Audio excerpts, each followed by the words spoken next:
जुनूनियत इश्क हद से पार एपिसोड 20। शिवाय के कमरे में टीना शिवाय की बात सुनकर वही जमीन में गड़ी जा रही थी। शिवाय बोला, आज तुम्हारी पहली रसोई है तो तुम्हें मेरे दोस्तों और मेरे दादाजी को खुश करना है। हाँ, उससे पहले जाकर नहा लो। बाहर मेरे पागल दोस्तों की फौज खड़ी है। अगर वो तुमसे कुछ भी उल्टा पुल्टा पूछे तो जवाब मत देना। वो लोग बहुत ही हरामी लोग हैं। ये सुनकर टीना मन में बोली, आप कौन सा बहुत अच्छे हैं। अब जाती हो या फिर गोद में उठा कर ले जाऊं। शिवाय अपनी बात पूरी भी नहीं कर पाया था कि टीना अपनी जगह से उठी और भागते हुए बाथरूम में घुस गई और दरवाज़ा अंदर से बंद कर लिया। शिवाय ने मन में कहा, मैं कब से ऐसा हो गया। लोग सही कहते हैं, औरत का चक्कर ही ऐसा होता है। नो नो नो नो, अपने काम में फिर से बिजी हो गया। टीना जल्दी से नहाकर बाहर आई। शिवाय बोला, ठीक लग रही हो। टीना तैयार होकर जल्दी जल्दी खाना बनाने के चक्कर में बाहर आई। बाहर आते ही वो हैरत में पड़ गई। उस घर के सभी हैंडसम मर्द उस कमरे के बाहर लाइन लगाकर खड़े थे, जैसे किसी हीरोइन का वेट कर रहे हों। ओमी बोला, भाभी क्या गजब लग रही हो।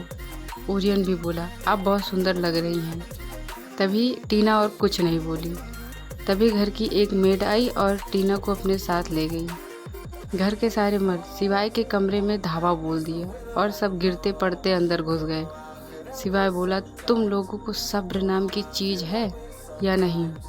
भाई वो सब छोड़ो, जल्दी जल्दी ये बताओ, आपके और भाभी के बीच में कुछ हुआ कि नहीं। मैं चाचा बनने के लिए और इंतज़ार नहीं कर सकता। शिवाय ने घूर कर उसे देखा और बोला, बैड मैनर्स। अद्विक भी अब तक आ चुका था।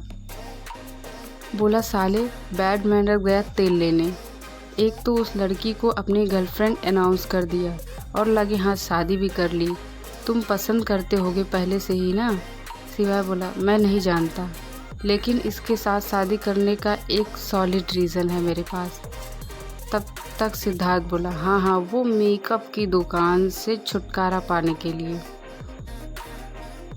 इस बात पर ओरमन ने कहा, सवेरे सवेरे का भांग खायो का बे, जो उसका नाम ले लिया, गयो सारो दिन पानी में। तभी ओमी बोला, क्या आप मेरी प्यारी भाभी को छोड़ देंगे।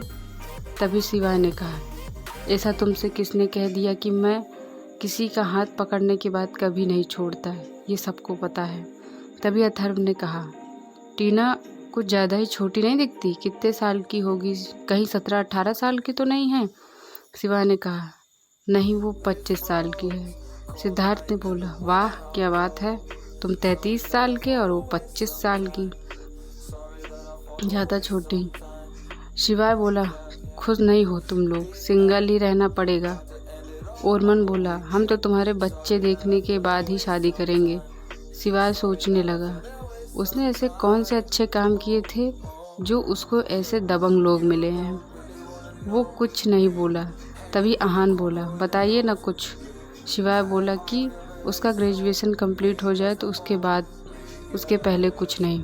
अथर्व बोला, टीना के माता पिता कौन हैं। शिवाय बोला, famous singer miss Babita Roy. लेकिन ये बात अभी तक उसे भी नहीं पता, क्योंकि टीना जिस घर में रहती थी, सत्येंद्र उसके चाचा थे।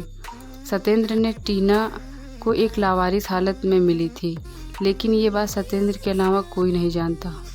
उनके घर में सबको यही लगता है कि टीना सत्येंद्र के बड़े भाई की बेटी है।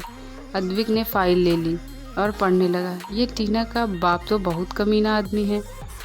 उसने मिस बबीता को धोखा दिया है, शादीशुदा होते हुए भी उनसे चक्कर चलाया है और टीना उन्हीं की नाजायज़ बेटी है जी।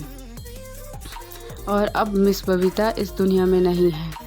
ये सुनकर सबको शौक लगा, क्योंकि मिस बबीता एक बहुत ही ज़्यादा फेमस सिंगर थी, लेकिन सब उनके बहुत बड़े फ़ैन हुआ करते थे।